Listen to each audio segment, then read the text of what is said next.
Le voilà l'ennemi, celui qui détruit la France. Ce n'est pas une menace, il est présent, il agit selon un logiciel qui n'est pas le nôtre. Il piétine la Constitution.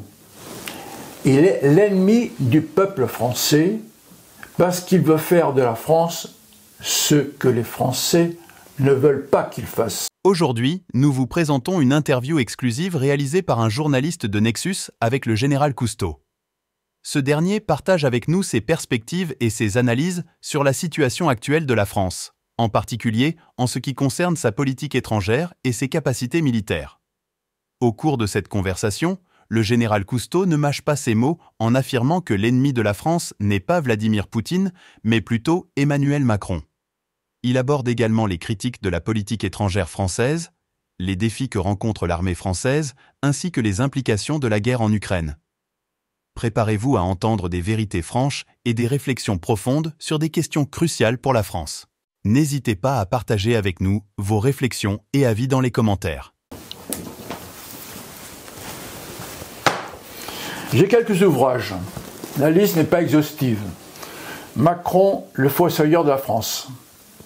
Macron, le grand liquidateur. La France vendue à la découpe. Les liquidateurs. L'homme qui n'aimait pas la France. Les traîtres. Il y en a bien d'autres. Et puis, il y en a un que je n'ai pas, qui est la cerise pour le gâteau, Le traître et le néant, écrit par messieurs Davé et Lhomme, qui avaient eux-mêmes interviewé le précédent président de la République. Le voilà l'ennemi, celui qui détruit la France. Ce n'est pas une menace, il est présent, il agit selon un logiciel qui n'est pas le nôtre. Il piétine la Constitution. Il est l'ennemi du peuple français parce qu'il veut faire de la France ce que les Français ne veulent pas qu'il fasse. Mais on peut vous dire, on peut vous opposer, général Cousteau, foutaise, calomnie. Parmi les titres que j'ai cités, combien d'auteurs ont été traînés devant les tribunaux? À ma connaissance, aucun. Ce qui montre bien que ce qu'ils disent est avéré, sourcé, prouvé. Je ne suis pas écrivain, je ne suis pas journaliste d'investigation. Ça me suffit. L'ennemi pour vous n'est pas Poutine, mais Emmanuel Macron. Absolument. Je signe et j'en redemande. C'est lui qui détruit la France. Qu'est-ce qui va en France aujourd'hui? L'armée est chargée de défendre le peuple français, la France et le peuple. Je suis président d'honneur de Place d'Armes, qui a pour raison sociale d'entretenir le lien entre l'armée et la nation. Qu'est-ce qui va bien en France aujourd'hui? Hormis peut-être encore un peu l'armée, qui est échantillonnaire, ce n'est pas moi qui le dis, est-ce que l'hôpital va bien? La santé, l'agriculture, l'industrie, que sais-je encore? Depuis 7 ans que M. Macron est au pouvoir, qu'a-t-il fait pour redresser la France? C'est lui qui l'a détruit. Il n'y a pas besoin de M. Poutine. Voilà, donc j'affirme que c'est lui, le liquidateur, le destructeur de la France. C'est lui qui devrait partir s'il avait un peu d'honneur. Mais c'est un mot qui doit être absent de son vocabulaire. Pour son discours, pour revenir, général Cousteau, sur le discours d'Emmanuel Macron le 27 février, je crois, dans lequel il suggérait, il envisageait en tout cas l'envoi de troupes au sol en Ukraine, pour quelles raisons militaires, s'il en existe, vous allez sans doute me dire que oui, pour quelles raisons militaires cet engagement est-il une folie? Bien, d'abord, nous n'avons pas les moyens. C'est trop officiel. En guerre de haute intensité, l'armée française serait capable de tenir pendant 3 jours sur un front de 80 km. Oui, c'est ce que dit un rapport parlementaire. Ça, c'est clair. Nous n'avons pas les moyens. Alors, d'ailleurs, on voit bien toutes les difficultés que l'OTAN a à contenir cette avance russe. Nous qui devions la balayer d'un revers de main, nous avons toutes les peines du monde. Nous sommes incapables. En plus, n'oublions pas que la Russie détient une arme que nous ne possédons pas et que nous ne pouvons ni intercepter, ni détruire. C'est la fameuse arme hypersonique. Il ne faut pas oublier que, à une seule frappe, une seule bordée, disons, la Russie serait capable d'envoyer par le fond tous les porte-avions américains. Nous ne faisons pas le poids à l'heure actuelle face à la Russie. C'est pour ça que c'est folie, concrètement. En fait... C'est envoyer des troupes à la mort, directement. Absolument. Mais ceux qui les enverraient n'iraient pas en première ligne. C'est-à-dire le président, notre gouvernement et tous les godillots du Parlement, je pèse mes mots, ce ne sont pas eux qui vont aller en première ligne. Ils répondent à des intérêts qui ne sont pas les nôtres. Ils n'ont que faire du peuple français qu'ils ne connaissent pas, qu'ils n'aiment pas. En fait, le sujet est très simple pour moi. Nous ne sommes pas dans le même logiciel. Je me permets de faire... je ne sais pas si la publicité est autorisée. On peut. On est sur un média libre. Je ne fais que recommander ce livre que je suis en train de lire, La mafia et la Maison Blanche, de Jean-François Guéroult. C'est absolument sidérant. Dans ce livre, il explique comment les présidents américains, depuis fort longtemps, et jusqu'au président Obama, je n'ai pas fini le livre, sont complètement tenus par la mafia. Et là, on comprend bien que tout ce qui se passe sur la planète en général et en France en particulier dépend de ce pouvoir occulte, c'est-à-dire l'oligarchie financière internationale et cette mafia dont le nom avait même été interdit aux États-Unis. Voilà. À partir du moment où on a compris ça, on comprend la guerre en Ukraine. Le peuple ukrainien, c'est la grande victime de cette guerre. Mais l'enjeu, et on le sait bien, c'est le bras de fer entre le dollar qui assied la puissance américaine et la Russie qui est la puissance montante. Et les BRICS. Exactement. C'est-à-dire qu'en gros, il y a 40 États sur la planète qui suivent les États-Unis, dont nous, qui sommes, je vais être un peu brutal, un quasi-protectorat américain. Il ne faut pas se voiler la face. Justement, on en parlera dans quelques secondes. Bon. Et puis, par ailleurs, il y a 150 États qui piétinent et qui sont face à ce monde occidental qui ne se rend même pas compte qu'il est en train de perdre la main. Avec nous, en pole position. Général Cousteau, imaginons que le chef de l'État français décide, malgré tout, l'envoi de troupes au sol en Ukraine. L'armée peut-elle désobéir? Bonne question. Les chefs peuvent-ils désobéir? C'est délicat. Alors d'abord, il faut savoir que la circulaire Palagos, dans le Code défense, prévoit le devoir de désobéir à un ordre manifestement illégal. Manifestement illégal. Et comment juger s'il l'est ou s'il ne l'est pas? Alors, je vais vous donner deux exemples concrets. Un capitaine ou un lieutenant a un prisonnier qu'il veut absolument faire parler et il donne l'ordre à ses subordonnés de la faire parler, y compris par leur torture. Là, c'est clair, le subordonné a le devoir de ne pas obéir parce que la torture est interdite en France, est interdite par les traités que nous avons signés dans le cadre des conventions de Genève, etc. Ça, c'est clair. Dans l'action, ce n'est pas toujours aussi facile. En plus, quand l'ordre vient du président de la République, c'est beaucoup plus délicat. Il n'empêche, je vous donne un exemple concret.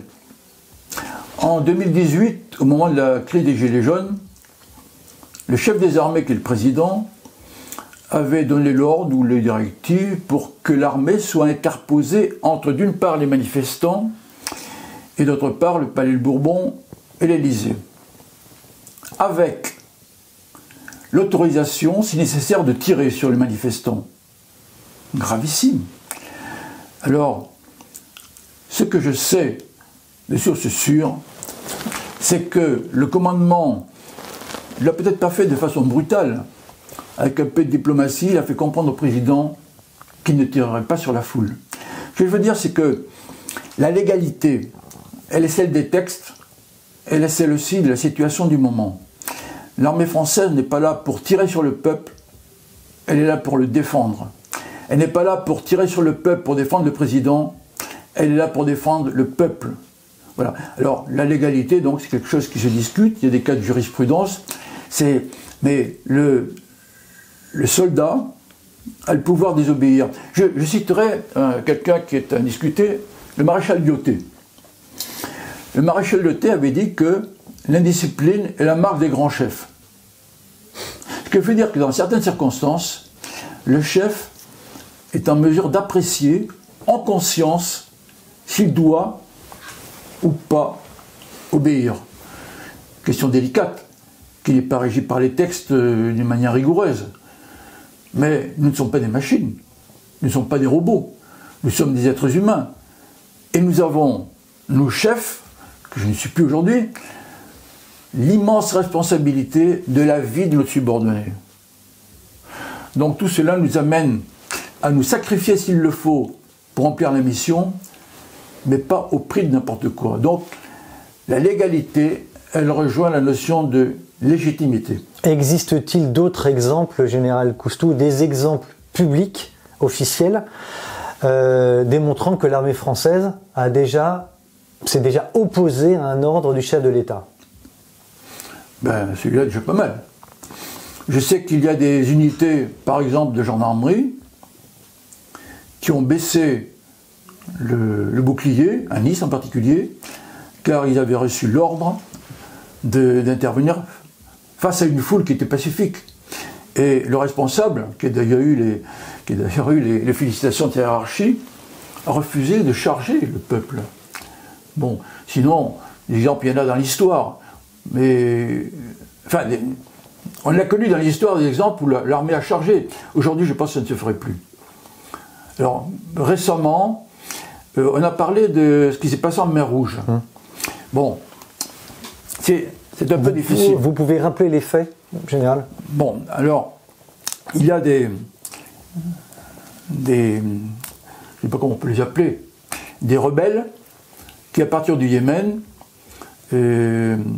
tirent sur les bateaux qui alimentent Israël, au motif qu'ils sont la voie du Hamas, et que c'est pour venger le Hamas qu'ils agissent de telle manière. Alors, on a dit que l'état-major français avait refusé de tirer sur ces rebelles. En fait, il y a différentes explications. Celle qui me paraît la plus plausible, que j'ai eue quand même d'une source assurée, c'est que le président lui-même a été convaincu de ne pas agresser ces rebelles en étant à côté des États-Unis, mais non dans leur sillage pour l'action, parce que cela pouvait être la mèche qui allumait le feu dans nos banlieues. Hypothèse plausible. Sachant par ailleurs que nous alimentons Gaza en matériel de santé, par exemple. Donc il ne faut pas être trop manichéen. Donc cet apparent refus d'obéir n'est peut-être qu'une explication de façade qui a consisté, sur le fond, à convaincre le président de ne pas agir ainsi, mais lui-même, je pense, est conscient des risques de contagion de la colère de ces rebelles. Général Coustou, il y a quelques heures, Emmanuel Macron est revenu devant la presse tchèque sur son fameux discours du 26 ou du 27 février, je n'ai plus la date exacte, indiquant qu'il, je cite, refusait toute escalade avec la Russie. C'est ce qu'il vient de déclarer devant la presse tchèque. Le 26 février, je le rappelle, il envisageait l'envoi de troupes au sol. Quelques jours plus tard, il affirmait ne pas vouloir d'escalade avec la Russie. Alors ma question est la suivante. Un jour noir, l'autre jour blanc. Pensez-vous que cette posture ou la confusion permanente entretenue participe à aggraver le discrédit de la France à l'étranger? Est-ce qu'on peut encore aggraver le discrédit de la France à l'étranger? On pourrait aussi évoquer sa déclaration en Suède au sujet de l'européanisation de la dissuasion nucléaire française. Hein, là encore, alors, je crois qu'aujourd'hui, la France est complètement discréditée. D'ailleurs, le ministère des Affaires étrangères proclame encore que la France a une politique étrangère ambivalente. Ce qui a fait sursauter mon avocat, avec qui j'ai adressé le 20 novembre dernier une lettre ouverte au président de la République, maître Fabrice Bonnard, parce que lui est un spécialiste du droit international. Nous l'avions interviewé d'ailleurs. Oui, alors comment voulez-vous que nous soyons crédibles si c'est une fois blanc, une fois noir? Mais ça, c'est officiellement déclaré par le ministère. Est-ce que ça pourrait faire, Général Coustou, est-ce que ça pourrait faire partie d'une stratégie de jouer au chaud et au froid en permanence? J'en reviens à ce que j'évoquais tout à l'heure. Nous n'avons pas le même logiciel. Nous n'avons pas le même référentiel de raisonnement. Pour ces gens-là, la vie n'a pas de valeur. Ils n'en ont rien à faire. Que le Français aille se faire tuer en Ukraine, qu'est-ce que ça peut lui faire? J'en reviens à ce livre-là. Ces gens-là ont un logiciel qui n'est pas le même que le nôtre, peuple. Le problème, c'est que, légalement, le président est toujours au pouvoir, il fait ce qu'il veut. Je rappelle quand même que dans la Constitution, il est écrit que c'est le gouvernement du peuple, par le peuple et pour le peuple. Rappelons-nous le dernier sketch, pardonnez-moi, mais j'ai une fille, un genre qui sont agriculteurs. Hein. Quand je parle de sketch, c'est plutôt le drame qui a eu lieu au Salon de l'Agriculture. Bon, il est capable de n'importe quoi. Pourquoi ils ont refusé le grand débat? Parce qu'ils savent très bien que c'est un grand blabla. La gouvernance actuelle s'appuie sur le mensonge et la communication. Ceci dans un bain de corruption qu'on n'imagine même pas. Donc ces apparentes contradictions le sont pour vous ou pour moi, mais en fait, pour ces gens-là, il n'y a pas de contradiction. Il n'y a qu'une espèce de tactique communicative pour garder et imposer leur point de vue. Dans une lettre rendue publique que l'on trouve sur Place d'Armes, vous écrivez, je vous cite, le 24 février 2022, début de la guerre entre l'Ukraine et la Russie. L'Ukraine n'est pas un pays de l'Union européenne, c'est ce que vous écrivez, oui, ni un membre de l'OTAN et n'a aucun accord de défense avec la France. Celle-là n'a pas non plus d'intérêts vitaux en Ukraine. Oui. Il eût été pertinent de se poser la question de savoir si la France devait intervenir. Alors, j'ai envie de revenir à ma question un petit peu du départ, du début, Général Coustou. Pourquoi, à la lecture de votre lettre, s'oppose-t-il un problème lié à la légalité? Bien, une fois de plus, la décision du président n'incombe que lui. Le Parlement a été totalement ignoré. Il ne s'est pas prononcé. Maintenant, il n'a pas été consulté d'ailleurs. Oui, mais maintenant, on entend qu'il veut consulter le Parlement, devant le tollé de la dernière déclaration concernant l'engagement de nos troupes en Ukraine. Bon, pourquoi? Parce qu'il se rend bien compte que quand même, il faut ménager la chèvre et le chou. Hein. En fait, cet engagement en Ukraine, la Russie n'est pas notre ennemi. L'Ukraine est un pays avec qui nous avions des relations ordinaires. Nos intérêts vitaux n'étaient absolument pas engagés dans ce pays. Nous n'avons rien à faire là-bas d'un strict point de vue légal. C'est un choix politique. C'est un choix politique qui engage le président. Mais dans le papier que vous évoquez... dans votre lettre? Oui, vous pourriez lire les deux dernières lignes. Qui veut mourir pour l'Ukraine? Ça, c'est la vraie question de la légalité, parce que c'est le peuple qui est souverain. Dans la Constitution, article 3, la souveraineté nationale appartient au peuple. Est-ce que le peuple a envie de mourir pour l'Ukraine ou en Ukraine? J'aimerais qu'on pose la question, en particulier à nos soldats. Les soldats, ils veulent bien donner leur vie pour la France. Moi, je me suis engagé à Saint-Cyr pour ça. Je savais quelle était la règle du jeu. Mais nous ne sommes pas des mercenaires. Moi, j'ai toujours obéi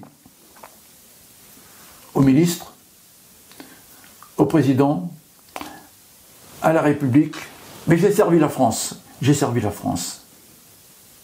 Donc, je ne vois pas au motif de quoi nous irions mourir en Ukraine. Sauf que, une fois de plus, le président décide seul, il a tous les pouvoirs et il en abuse. La légalité, elle est dans la volonté du peuple. Or, je rappelle quand même que sous le règne de notre président Sarkozy, il y a eu un référendum auquel le peuple a dit non à un transfert de souveraineté à l'Union européenne. Sur lequel il est passé. Et ensuite, traité de Lisbonne. On a abouti au traité de Lisbonne, dont Valéry Giscard d'Estaing, ancien président de la République, avait dit qu'à quelques virgules près, c'était la même chose. Et là, nos représentants, puisque le peuple exerce sa souveraineté soit par référendum, soit par ses représentants, on dit oui. C'est-à-dire que les représentants du peuple ont trahi le peuple. Eh bien, le président continue de trahir.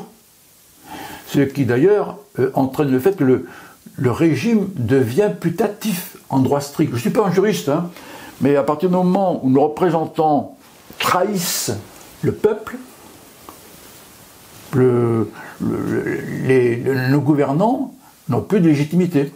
Est-ce que le début de nos ennuis, si je puis dire, du discrédit profond de la France dont vous parliez tout à l'heure, ne vient-il pas de 2009, le jour où Nicolas Sarkozy a décidé de réintroduire la France dans le commandement de l'OTAN, et mettant fin justement à la décision de De Gaulle en 1966.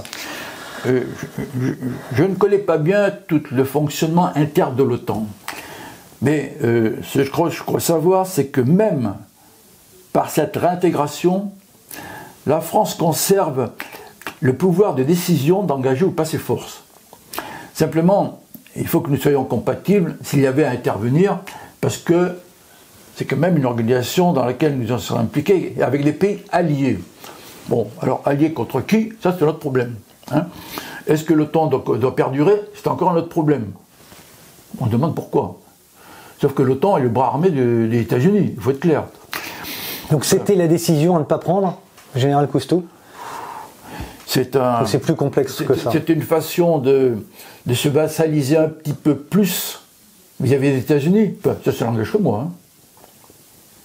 En tout cas, de mettre potentiellement notre dissuasion nucléaire entre les mains des Américains. Non.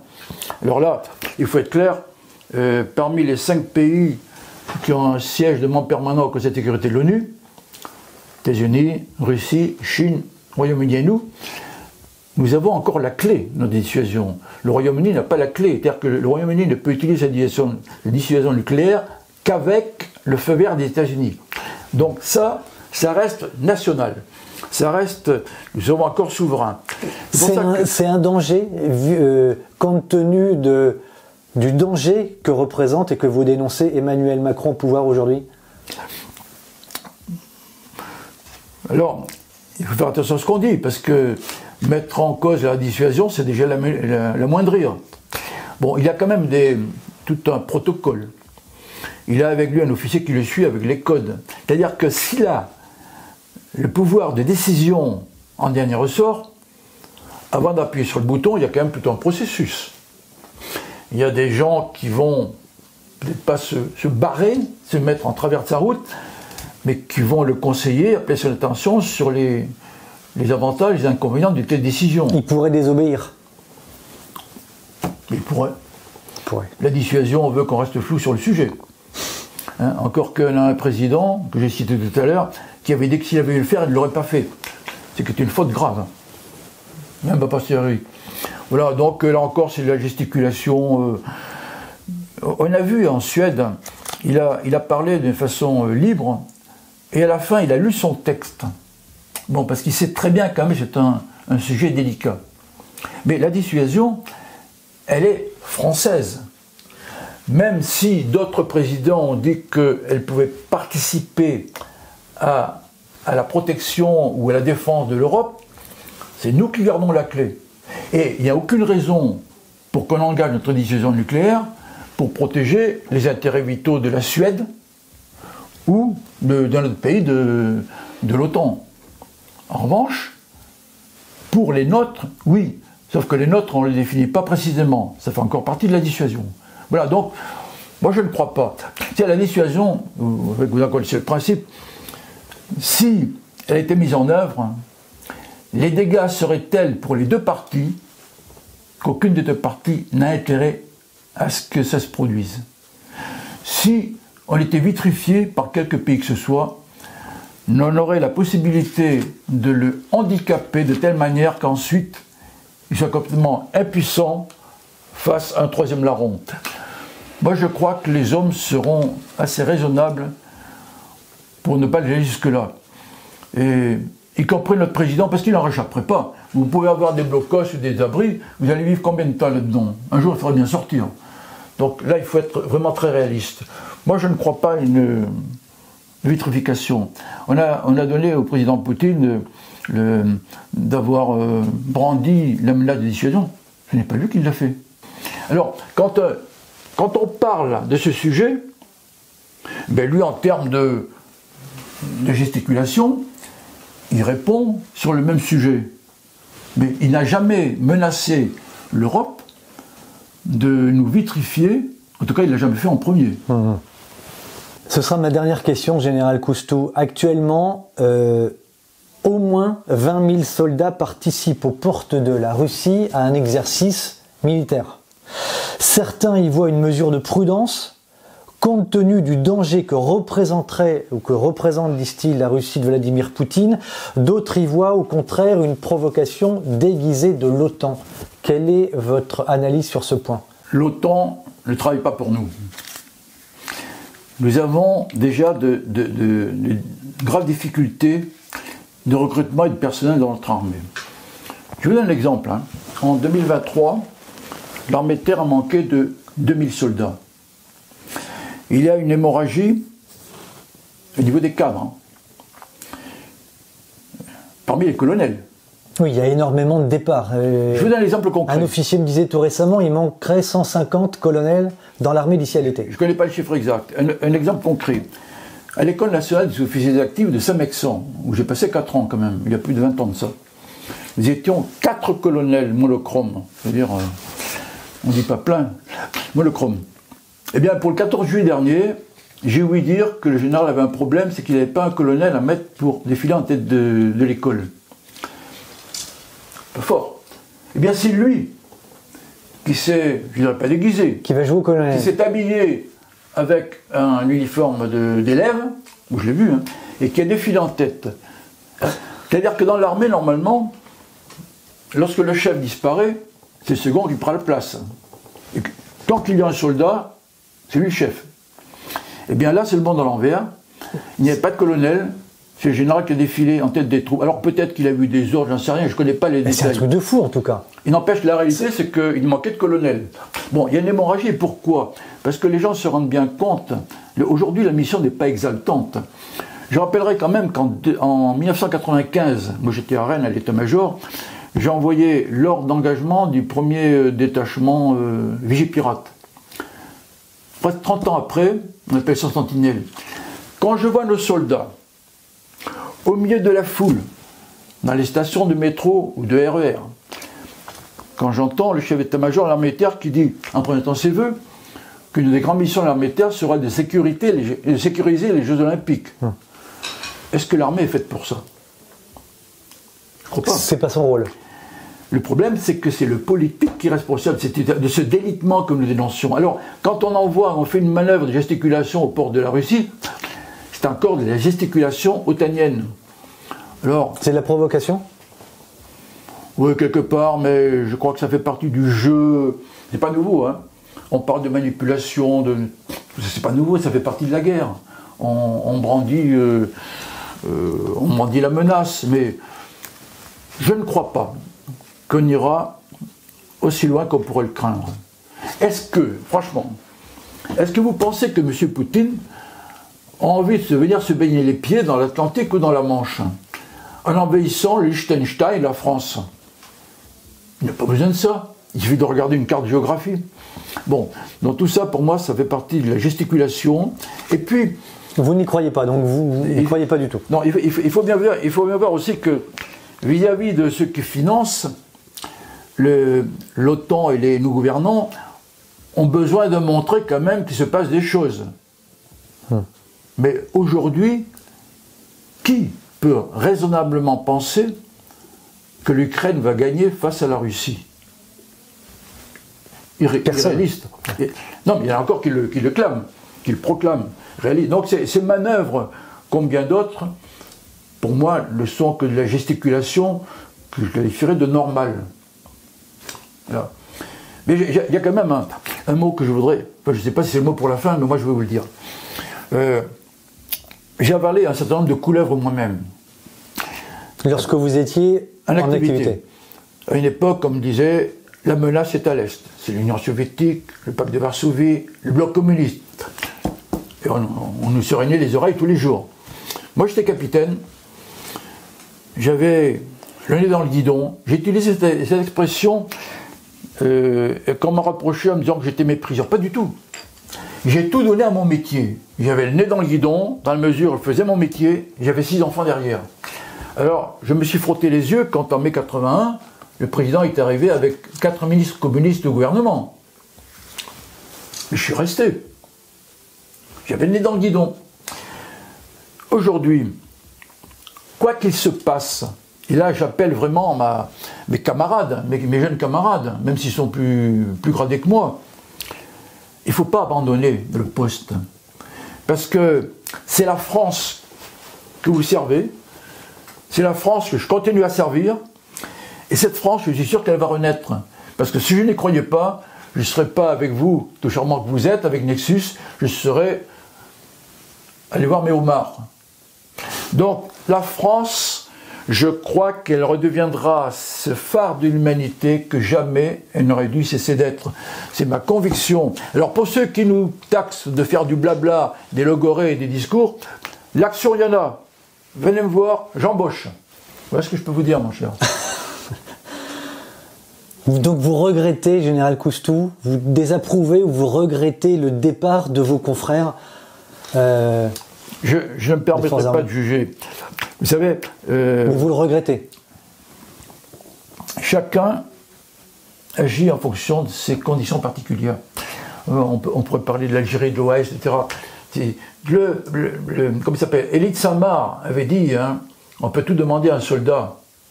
Donner sa vie, c'est son métier. On ne peut pas lui demander de se parjurer, de trahir et de trahir son honneur.